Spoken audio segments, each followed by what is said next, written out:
Under the de facto dictatorship of President Porfirio Diaz, the idea and concept of homosexuality was brought to the attention of the Mexican people for seemingly the first time. Homosexuality was not yet classified as a crime, but instead considered a violation of heteronormative gender roles. Gay activity was kept discreet and underground. Diaz was a ruthless capitalist ruler who oppressed any and all political opponents. That is how he maintained his power from 1830 to 1915. His administration would consistently engage in acts of abuse and injustice towards the peasant campesinos. As class conflict increased in the state, the oppressed campesinos viewed the president's modernization and alliance with capitalist foreigners as decadent. As a result of this, the poor working class of Mexico began to associate homosexuality with excessive decadence of the elites and modernization, which caused their moral corruption. The famous dance of 41, translating to La Fiesta de los 41 or El Baile de los 41, is an event that marks the beginning of modern discourse and counter-narratives on male homosexuality in Mexican history. On November night, some report the 17th, 18th, or the 19th, in 1901, at around 3 a.m., a surprise raid occurred at a high society ball under the pretense that they were hosting without a permit. What the raid uncovered, however, would scandalize the country and realign notions of sexuality, gender, and class in Mexico for generations.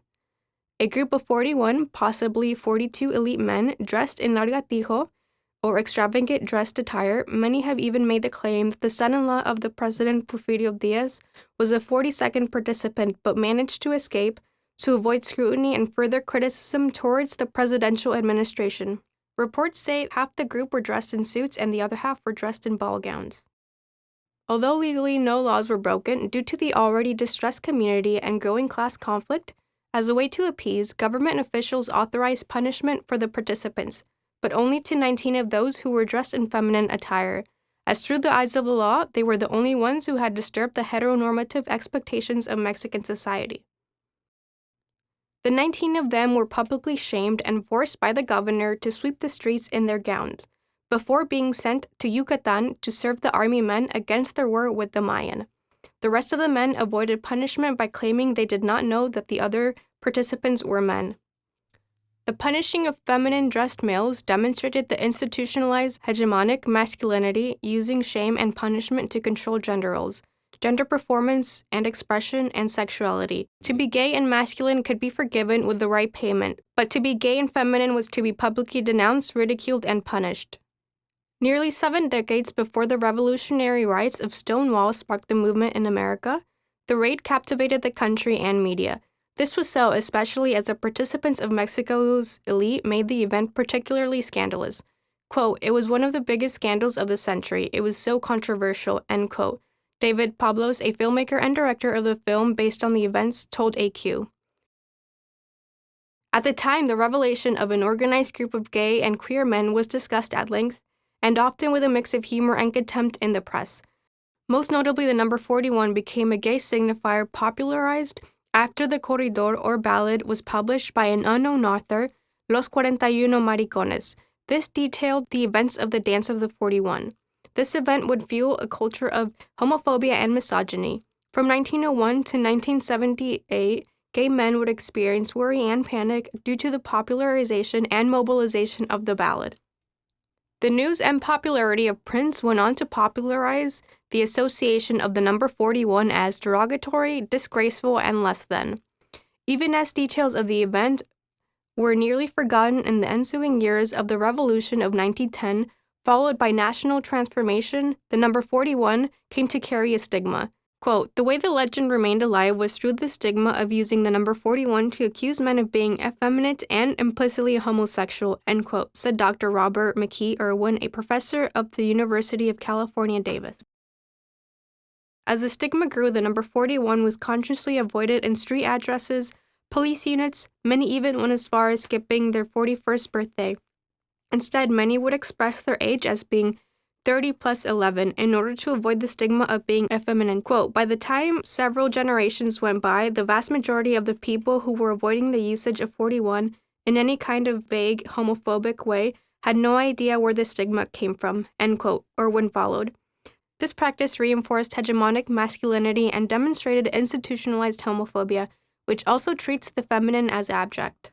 Homophobia arose as a tool to reinforce the binary gendered system and to divide and conquer the elite of the country.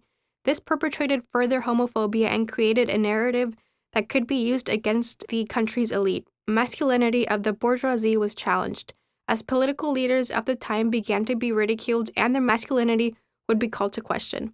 Now, as the number 41 was tied to homosexuality, corruption, and perversion of the elite, the working class outlined a model of masculinity as heteronormative and engaged in rhetorical homophobia in their attempt to challenge class superiority.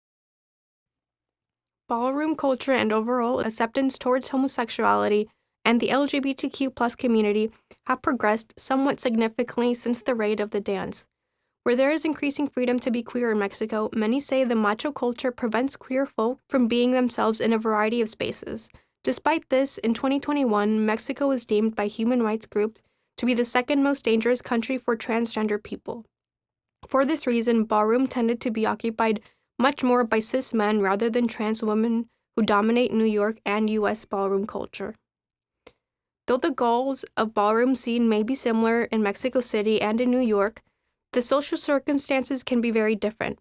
While New York ballroom scene was founded in 1970s and the 80s, eras of overt homophobia and transphobia, Mexico City's scene came out of a much later age, in the age of same-sex marriage and more societal openness to LGBTQ+ people. So the scene can feel more relaxed. The government of Mexico City itself also tends to be quite progressive, though of course this does not reflect the situation experienced by Mexican LGBTQ people in other parts of the country.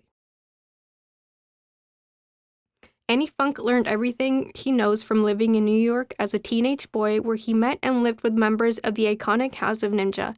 After permanently returning to Mexico in 2009, Funk taught his peers everything he had learned from voguing in New York. In 2013, with the help of friends, he opened up his own house, House of Machos. The name was chosen as an ironic comment on society where machismo is deemed as the main way to express masculinity. Quote, "We are the opposite of the meaning of macho. We are feminine. We are gay," end quote, says Peter Ocampo, 28, who is a member of the House of Macho since 2020. Quote, "We are the opposite of the meaning of macho. We are feminine. We are gay," end quote, says Peter Ocampo, 28, who joined the House of Machos in 2020. Quote, "Machos want to take us down, to discriminate against us. So this name is a sarcastic celebration of our feminine side," end quote. Since then, other houses have opened up in Mexico City, like the Casa de Orion, but the House of Macho has remained unique with its open-door policy that welcomes anyone and everyone, regardless of their gender identity, sexual orientation, nationality, or their participation in the balls. Most houses require their members to perform and attend balls, but the House of Macho welcomes members from every walk of life. With the emergence of other Mexican houses, it was inevitable that a competition ballroom scene would emerge. Members of the House of Macho, who started out performing on their own gay bars, now have the opportunity to strut their own stuff competitively. Quote, "We organized the first ball in 2015. It was very chaotic," end quote, says Annie Funk. Quote, "The judges did not really know anything about voguing, but this is where it all begins, a revolution in the Mexican community," end quote. Ballroom culture was popularized by Black and Latino underground LGBTQ+ subculture in New York City in the beginning of the 20th century. In the beginning, however, performers consisted of primarily white performers. Black performers often had light in their face before performances. By the 1960s, fed up with the restrictions and racism of ballroom culture, Black Queen Crystal LaBeija and Lottie opened up their own drag ball titled House of LaBeija. Many can credit Queen Crystal LaBeija for the modern-day drag queens and drag performances we see today. The 70s saw an expansion of ballroom participation as balls increased in the number and type of categories to allow further inclusivity and involvement. All these events can trace their origins as far back to the late 1800s. Harlan's Hamilton Lodge number 710 hosted regular drag balls during the post-Civil War era. Attendees varied in race, gender, and sex, with some women taking part by wearing men's clothes, but the main attraction were female impersonators who showed off their gowns and bodies to panels of judges in typical pageant fashion. As these balls continued for decades, they grew in popularity and notoriety. By the early 20th century, drag balls were considered illegal and taboo to the outside world. That drove the competitions underground and also undoubtedly added to their appeal. Spectators for drag balls expanded from, quote, a few courageous spectators, end quote, in the 1800s to thousands by the 1930s, according to a collection of essays from the Balls of New York's Public Library. While the drag balls at the Hamilton Lodge were interracial, prejudice persisted in competition. Much like in the movie Paris is Burning, judges generally favored Eurocentric features on contestants. The first Black contestant won 69 years after the first ball at the lodge. Racial biases in judges persisted well into the mid-20th century. Those factors contributed to the creation of the first house ball, like the House of La Beija. From its inception, the ballroom houses offered security for Black and Latinx queer, gay, and trans people. These houses became more like families and teams, led by house mothers or house fathers to guide and groom their house children for the world. Instead of traditional pageant-style competitions, house balls held competitions between house by categories. Typical categories consisted of face, body, performing, and runway. The process by which underground ball seeped into mainstream culture can be understood by examining one of the most iconic and recognizable figures in drag queen and ballroom culture, RuPaul. In recent years, RuPaul is best known for his successfully popular and award-winning show, RuPaul's Drag Race. In this reality competition, drag performers compete in lip-sync battles and search for the next drag queen sensation.